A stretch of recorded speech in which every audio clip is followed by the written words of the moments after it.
Easy লার্নিংয়ে আপনাদের সবাইকে স্বাগত। আজ আমরা আমাদের চারপাশের পরিবেশের এক জটিল কিন্তু খুবই আকর্ষণীয় জগৎ নিয়ে কথা বলতে যাচ্ছি। দেখুন, প্রতিটি জীবন্ত জিনিস, তা সে যত ছোট বা বড়ই হোক না কেন, একে অপরের সাথে এমনভাবে জড়িয়ে আছে যা আমরা হয়তো ভাবতেও পারি না। আর এই বিশাল জীবনচক্রের মূল চালিকা শক্তি হল আমাদের সূর্য। তো আজকে আমরা কি বিষয় নিয়ে কথা বলবো, চলুন এক ঝলকে দেখে নিই। আমরা বাস্তুতন্ত্রের একদম মূল ধারণা থেকে শুরু করে ধাপে ধাপে আমাদের দৈনন্দিন জীবনের নানা প্রভাব নিয়ে আলোচনা করব। আচ্ছা, তাহলে চলুন একদম শুরু থেকে শুরু করা যাক। আমরা প্রায় বাস্তুতন্ত্র বা ইকোসিস্টেম শব্দটা শুনি, কিন্তু এর আসল মানেটা ঠিক কি? ব্যাপারটা খুব সহজ।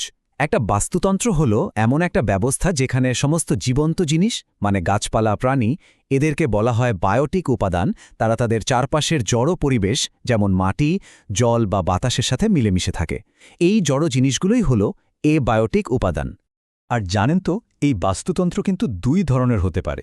একদিকে আছে প্রাকৃতিক বাস্তুতন্ত্র, যেমন ধরুন একটা বন বা পুকুর যা নিজে থেকেই চলে। আর অন্যদিকে আছে মানুষের তৈরি কৃত্রিম বাস্তুতন্ত্র, যেমন আমাদের শখের বাগান বা মাছের অ্যাকোয়ারিয়াম, যেগুলোর কিন্তু আমাদের যত্ন নিতে হয়। এখন চলুন দেখি, এই যে এত বড় একটা সিস্টেম, এর শক্তিটা আসে কোত্থেকে? এই শক্তি প্রবাহটাই কিন্তু পুরো জীবজগতের মূল ভিত্তি। খাদ্য শৃঙ্খলের প্রত্যেকটা ধাপকে বলা হয় একটা ট্রফিক স্তর।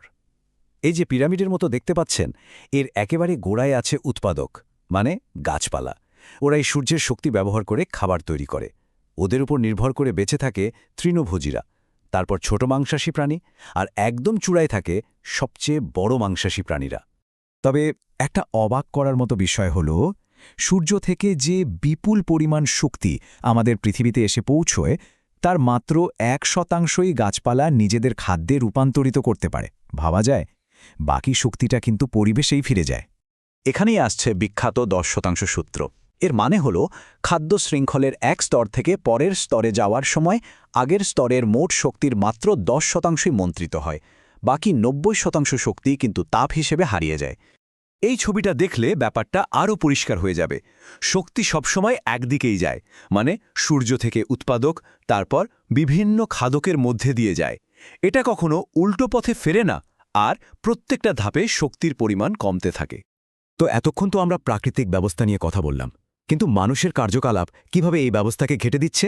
চলুন এখন এমন একটা বিষয় নিয়ে কথা বলি যা সরাসরি আমাদের স্বাস্থ্যের সাথে জড়িত। আচ্ছা, আমরা যে ফসলকে পোকার হাত থেকে বাঁচাতে কীটনাশক ব্যবহার করি, সেগুলো কি আসলেই শুধু ফসলের মধ্যেই থেকে যায়, নাকি কোনোভাবে ঘুরে ফিরে আমাদের খাবারের টেবিলে আর শেষমেশ আমাদের শরীরেও এসে পৌঁছায়? এই প্রক্রিয়াটাকেই বলা হয় জৈব বিবর্ধন বা বায়োম্যাগনিফিকেশন।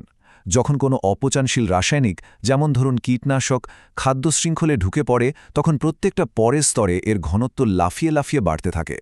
আর এর সবচেয়ে চিন্তার দিকটা হল, যেহেতু আমরা মানুষরা অনেক খাদ্য শৃঙ্খলের একেবারে চূড়ায় থাকি, তাই এই সব বিষাক্ত রাসায়নিকের সবচেয়ে বেশি পরিমাণ কিন্তু আমাদের শরীরেই এসে জমা হয়।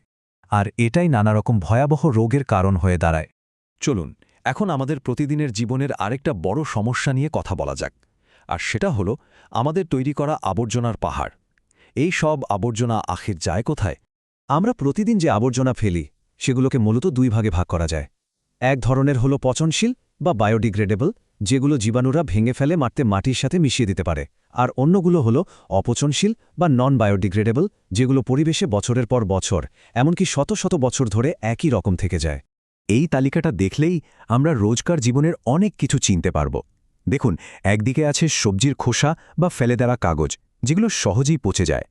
কিন্তু অন্যদিকে আছে প্লাস্টিকের বোতল বা ঔষধের খালি স্ট্রিপ, যা পরিবেশের জন্য দীর্ঘস্থায়ী দূষণের কারণ হয়ে দাঁড়ায়। এবার চলুন আমাদের নজরটা একটু ওপরের দিকে দিই, মানে একেবারে আমাদের গ্রহের রক্ষা কবচের দিকে। এটি এমন একটি বিষয় যা শুধু আমাদের নয়, পুরো প্ল্যানেটকেই প্রভাবিত করে। ওজোন আসলে অক্সিজেনেরই একটা বিশেষ রূপ।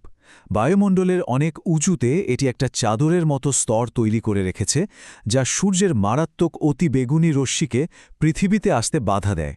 এই রক্ষা কবচ না থাকলে পৃথিবীতে জীবনধারণ প্রায় অসম্ভব হয়ে যেত। আর সবচেয়ে মজার ব্যাপার হল, যে ক্ষতিকর রশ্মি থেকে এই স্তর আমাদের বাঁচায়, সেই রশ্মি আবার এই স্তরটি তৈরি করতে সাহায্য করে। সূর্যের ইউভি রশ্মি সাধারণ অক্সিজেন অণুকে ভেঙে দেয়, যা পরে আবার আরেকটা অক্সিজেন অণুর সাথে জুড়ে গিয়ে ওজোন তৈরি করে। প্রকৃতিতে এটা একটা অসাধারণ ভারসাম্য। কিন্তু একটা সময়ে মানুষের তৈরি কিছু রাসায়নিক যেমন ক্লোরোফ্লুরোকার্বন বা সিএফসি এই রক্ষাকবচকে মারাত্মকভাবে ফুটো করে দিচ্ছিল। সৌভাগ্যবশত ১৯৮৭ সালে সারা বিশ্ব একসাথে হয়ে এই ক্ষতিকর রাসায়নিকের ব্যবহার বন্ধ করার জন্য একটা চুক্তি করে, যা পরিবেশ রক্ষার ইতিহাসে একটা অন্যতম বড় সাফল্য।